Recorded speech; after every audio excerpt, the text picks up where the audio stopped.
Now, the question for the 12 associated clinical signs becomes how frequent is frequent? So they're often associated with the pathology, but how many of them would be indicative of support for the diagnosis? If 2 of them are present, if 7 of them are present, how many need to be present? Well, that's an empirical decision. That's based on the research findings. I predict often, so my initial prediction was that there'd be at least 4 or more of these. When you have the 3 diagnostic indicators as present, there will be at least 4 or more of these associated clinical signs as well. That was just an opening guess on what my standard for frequent is. And that's now been put to the research. Ms. Greenham looked at the Dorsey's data, the CRM data, and the frequency counts for the associated clinical signs in 46 families that have the 3 diagnostic indicators that were in the database. So 46 families in high conflict divorce that show the 3 diagnostic indicators. The 2 questions were, how many associated clinical signs do these families typically have as well?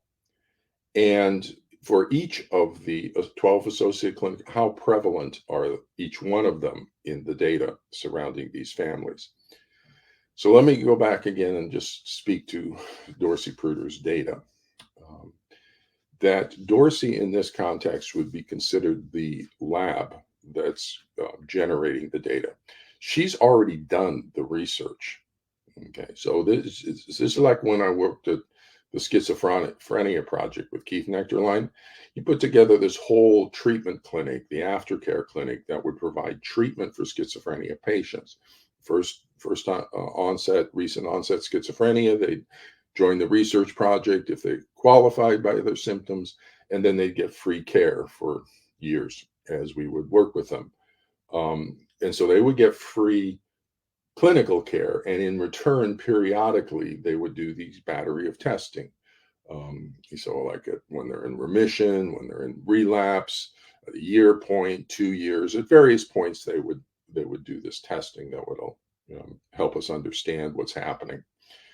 And when I started the project, we had a full day of testing, 8 hours of testing that they would do at various points. By the time the project ended, we were up to 2 days of testing, 16 hours periodically. They would go through all this testing because all these researchers kept glomming on their ideas for this project because Keith Nectarline had a great population of schizophrenia. It was cleanly diagnosed by the clinic using diagnostic criteria, research diagnostic criteria. So it was a nice, clean population of recent onset schizophrenia patients. And they were tracked, stabilized on medication and stuff. So that was a really nice population. Keith Nectarline would be considered the lab that produces the data. And then all these researchers would be first authors. And then Keith Nectarline would be towards the end because he was the author, or he was the lab generating the data. But Keith would do with Keith Nectarline, he would do his own articles of his own interest from his own measures that he had as part of the thing.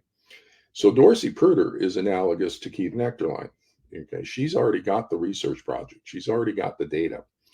All Melanie Greenham had to do was run a research proposal through her IRB, or Institutional Review Board, and to work with Dorsey's data. Now, Dorsey's CRM data is considered what's called archival data. So it's not being actively collected from people. It's already just sitting in an archive. She's done this separately for a business venture of documenting for the court the symptoms in the family because the mental health people are refusing to document. So, you could get a mental health person just to go through and complete the diagnostic checklist. There it is, boom. But they won't. They refuse to complete the diagnostic checklist, forcing Dorsey to then create this whole research project to identify the symptoms that the mental health people refuse to identify.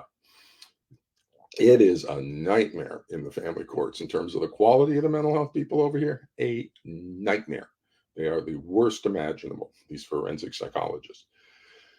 So Dorsey develops the research project. And so an institutional review board, IRB, archival research is easy peasy because it's already been collected. And when she provides the frequency counts of the various data over to Melanie, Melanie's not looking at the raw data because the raw data has already been tagged by the data taggers. And so confidentiality issues are maintained within Dorsey Pruder's project within her lab, and she has authorizations to use the archival data, de-identified archival data for research purposes. So it's easy peasy through an IRB on archival data. And so Melanie did that with her IRB, then develops a memorandum of understanding with Miss Pruder to get access to her data. So she submits her research proposal and the IRB approval to Dorsey. Dorsey looks it over, and if Dorsey agrees it's a reasonable, worthwhile research, then she signs the MOU and gives the researcher access to her data. In this case, the frequency counts for the 12 associated clinical signs for 46 families where the 3 diagnostic indicators are present. So what I want to say about that is that any other researcher anywhere on the planet can do exactly the same thing that Ms. Greenham did. You just identify what the research interests are, run it through an IRB, and get an MOU with Dorsey to get access to her data to see if your hypotheses are manifested in the data. Dorsey Pruder is producing the only data that's ever been produced in the family courts from active families in the courts. There's no research like this ever in the last 40 years for a variety of reasons, primarily because there's no operational definition for what is the pathology. There's no definition for it. Parental alienation has been what's been tried to be applied, but that's such an awful definition that it's controversial. Nobody agrees on whether those symptoms are present, absent, whatever. And so no one's ever been able to identify the population in the family courts for research purposes. There's no research grants coming in to family court pathology. You're not getting any call for, or request for proposals for from the Department of Justice to find out what's going on in the family conflict and how to solve it. There's no research over here. The closest thing, and it's not even research, it's closest thing to research would be these retrospective kind of things by Amy Baker or something, where people look back on their childhood and see if they had parental alienation based on some vague definition. That's not research. What's going on in the families? What's the data surrounding the families? Dorsey's got data. She's got the emails, texts, everything, and she can tag it. And she did tag it for the 12 associated clinical signs and the 3 diagnostic indicators, a couple of other things. Now, before I leave Dorsey and get into the what the findings were, any researcher anywhere on the planet can re-tag the data. If they have some other idea other than ABPA, they can run that idea through their IRB, then go to Dorsey and say, we would like to re-tag the data for these categories. Now, they're going to have to bring a little money with them because they're going to hire Dorsey and they're going to hire her taggers to go back through the data they've already tagged one direction and re-tag for different categories. So they can look through all the emails and texts for 20 families or whatever, and whatever was decided by the research people, and then re-tag it according to whatever categories they think are of interest. But that takes a research grant. So they're going to have to get a research grant from somebody to do the money, but then they go over and work with Dorsey. And again, confidentiality is really sweet because Dorsey's already got the research lab. She's already sitting there with all the data in the archives, and we can tag data anyway to Sunday or she can tag data. No, I'm not involved. But yeah, decoding data, content analysis for anything. So my question is, why aren't any university researchers contacting Ms. Pruder to get access to her data? The answer is they don't care. And that's the fundamental issue. And that goes back to why she has to do it to begin with. Why aren't they just completing the diagnostic checklist on their own and seeing whether these symptoms are present? Because they don't care. No one in forensic psychology cares about solving this. They don't want to solve it. The reason they don't want to solve it is because they're getting $20,000 to $40,000 for their child custody evaluations that solve nothing. And if they actually solve it and take a different approach, they're out of business on their $20,000 to $40,000 child custody evaluations. So it's purely financial. It's purely for the exploitation of these families over here. The clinical psychologists who actually treat the pathology and who would actually, the research of them, we left a long time ago, 40 years ago, because it's too dangerous over here. The pathology makes it too dangerous, drives all the clinical psychologists away, so that only the ignorant and incompetent remain. And that's the nature of the situation right now. The pathology has you isolated.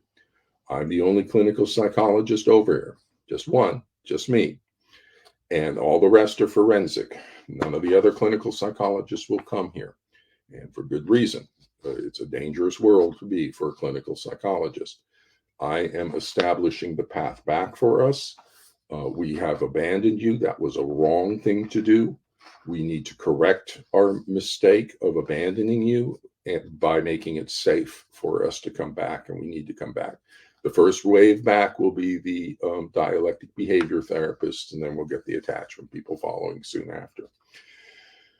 So, given all that background history on where this research comes from, I got to tell you, Dorsey Pruder has lapped the university researchers, all of them, psychology, all throughout psychology, not just in the family courts, everywhere. She's lapped them.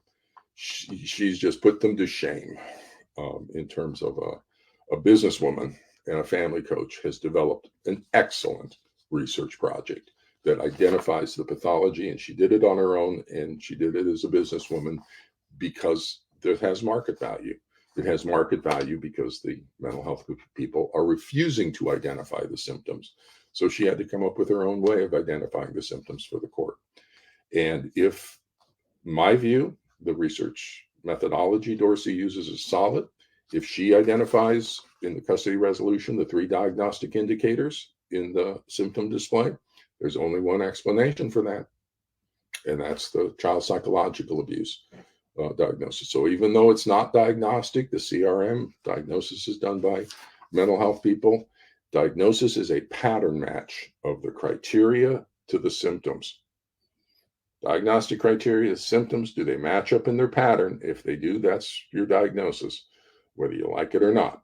And so this is a pattern match that she's done of symptom criteria to, or diagnostic criteria to symptom features. And if they match up, there's only one explanation.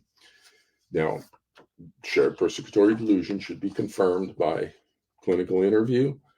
But in my view, the courts can rely on the custody resolution method data if that's what it's showing. But it's easy peasy to get a clinical psychologist to identify whether or not the symptoms are present, confirm them that these symptoms are actually present. Attachment systems towards a normal range parent, child rejecting a parent, 5 narcissistic personality traits displayed by the child, or phobic anxiety displayed by the child towards the parent, and a shared persecutory delusion. If those 3 are present, this is a pathology.